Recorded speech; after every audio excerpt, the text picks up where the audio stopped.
and by the way, guys, if you're having a good time like understanding your humanness, this is like a really awesome exercise to go through to understand yourself and your clients. Like this is an absolutely hilarious, deep human psychological challenge. And I will do my honest attempt to make you and everybody here understand how human beings' brains work and why we're so hilariously broken. And it's not mean, it's just once you understand it, you can better tune yourself. So first things first, by the way, I was going to deliver the speech at AskCon. I had it all written out. I want you to raise your hand. If you look down at yourself and say, I could stand to lose 5 to 10 pounds. And if we were like in an audience, I would really have people raise their hand and stuff like that. But you can't, right? So do me this, type 1 in the chat. If you look down at yourself and say, I could lose 5 to 10 pounds, because honestly, like I'm in that bucket right here. So like literally just type in the 1 if like you look down at like at this, whatever like this is, and you're like, it's a little bit too big. I feel like I should lose some weight, things like that. So give me a 1 in the chat. Again, if we were in an audience or something like that, I would really like have you raise your hand, right?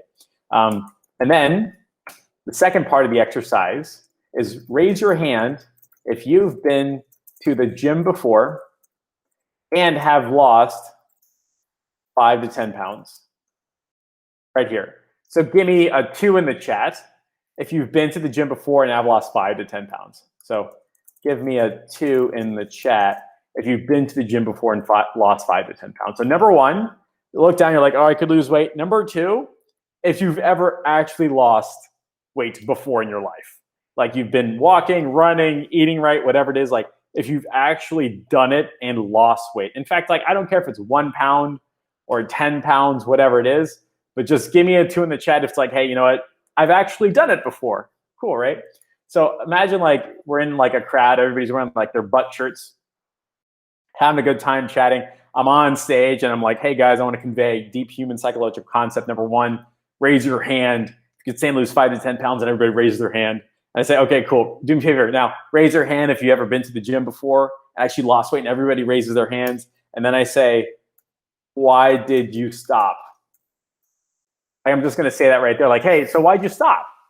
Right? And that's when everybody goes, oh, like that is like the deepest human psychological problem. Like, yes, I could lose weight. Yes, I know how to. Yes, I've done it before. And it's like, but I stopped, right? And this is the inherent like challenge to agency, which is like, raise your hand if you know how to get a client. Raise your hand if you know how to sell them. Why did you stop, right? Like this is the human psychological challenge. And I have this every single day. And there's actually structural things you can do to avoid number 3. Like you can actually do stuff every single day to make number 3 full stop, not going to stop you. You can break through it pretty darn quickly. But the powerfulness of this extra step is not shown as clearly without this exercise. So like literally imagine, you know, an audience of people like, I could stand to lose weight, audience of people saying, I've lost it before. And then me on stage, so why the hell did you stop? Right? It's like, this is how you stop stopping. Again, like that's the power. We're not talking about like moving faster. We're not talking about being better. We're just talking about not stopping. Like if all we do is stop you from stopping the gym, you will continue. So this is how you stop stopping. This is how I manage to read books. And I've shot like 18 modules in the past 2 weeks, and I'll probably do 3 more. Like this is how you stop stopping. And I think it's gonna help you solve problems. Again, winning is not like being first place. Winning at this point is not running faster, it's just stopping. So first things first is set up a daily ritual. And if you're darn good, do it in the morning. Not kidding, a daily ritual or morning ritual. Like don't let that brain power be sucked up by choosing different clothes and having a commute that you hate or having a lot of variability. Like with the exception of Wednesdays, my 9 a.m. to noon is the same exact thing. And goddamn, like I love my daily ritual. Like it's darn good. Down to like the 5-minute increment, I will tell you where I'm going to be every Monday, Tuesday, Thursday, Friday, Saturday, and sometimes Sunday from 7:30 a.m. to noon every day.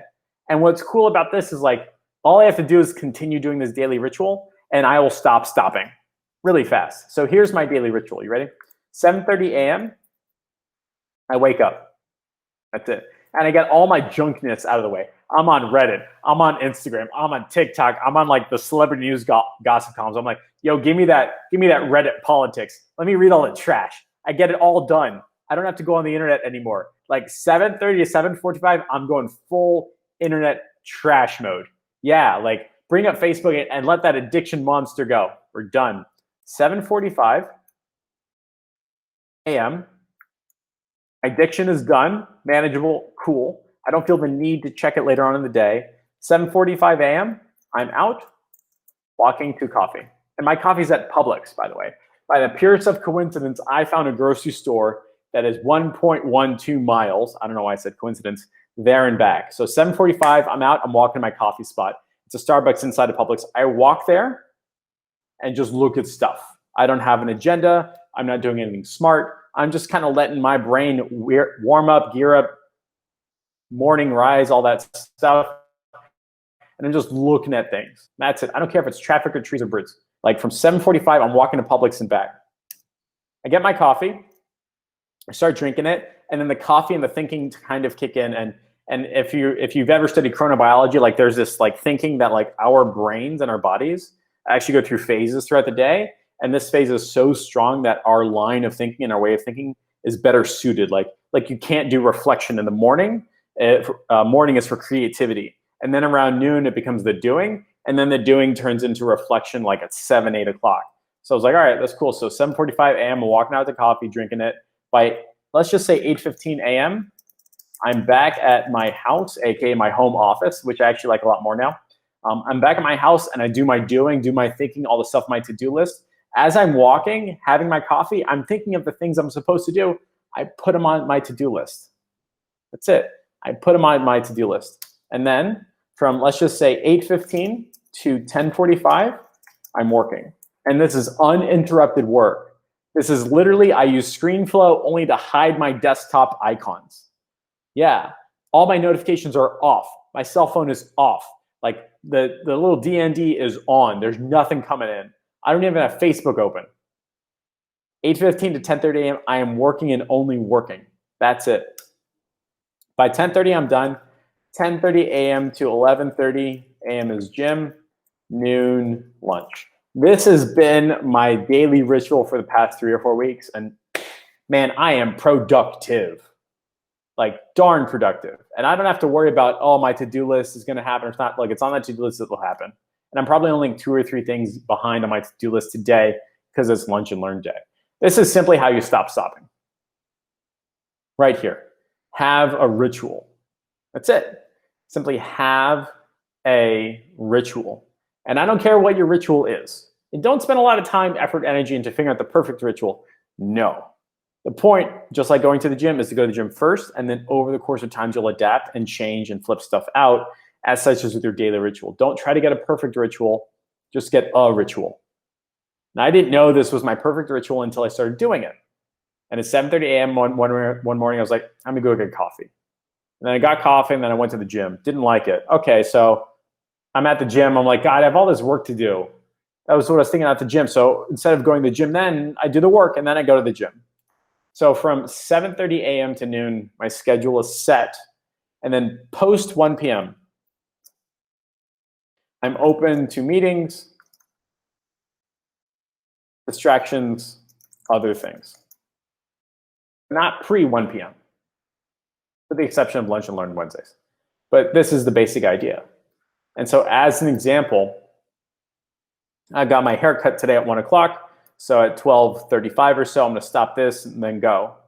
That's the only exception for today, or the only exception. Every once in a while, something does break through, like a guy on tomorrow scheduled for 11 a.m. I don't know how. Friday, I've got a noon with Anthony Huffman on how he broke like 30K a month or something like that. Okay, fine, whatever. but this is still 80 to 90% effective. I don't have to worry about stopping because I have dedicated work here.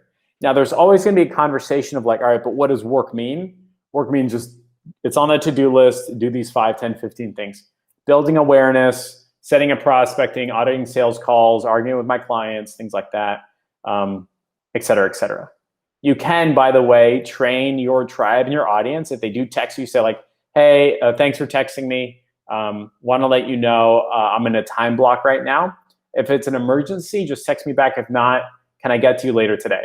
You only have to do that 4 or 5 times, and then people will be like, all right, well, I'll just call them after 1 o'clock. That's it. For context or additional information, let's see what I can share. I'm off screen right now, but we'll see. I wonder if this will work the way I think. I think it's good. Is this right? No, let me stop sharing. Share screen, share tab. Here we go. There you go. So all these underlined, the ones in blue. In fact, all of these, by the way, I just haven't linked them. All except for 2. Yeah, all except for 2 on this list are all SOPs and videos that I shot in the past 2 or 3 weeks because of my daily ritual. All of them right here. And I'm actually doing a client academy as well. And it's all problems and challenges that I've seen with my clients. And I'm just doing a similar thing right here. And I'm put into a course area. So when a client comes aboard, I just give it to them. And then that has all the meetings in there. Cool. But all these came from the daily ritual of just this right here. So that answers your question. This is literally how you stop stopping. So like going back to right here of like, hey, how many people could lose 10 to 50 pounds? How many people have done it before? Or 5 to 10 pounds? How many people have done it before? Why just stop? It's because we're people. But more importantly, it's because our ritual wasn't running us. Like that's what you want to do. If you had a ritual about losing 5 to 10 pounds, it would happen no matter what. I just made a ritual around work right here. So I hope that makes sense. It's the ritual, no other way around it. Rituals are how you stop stopping yourself.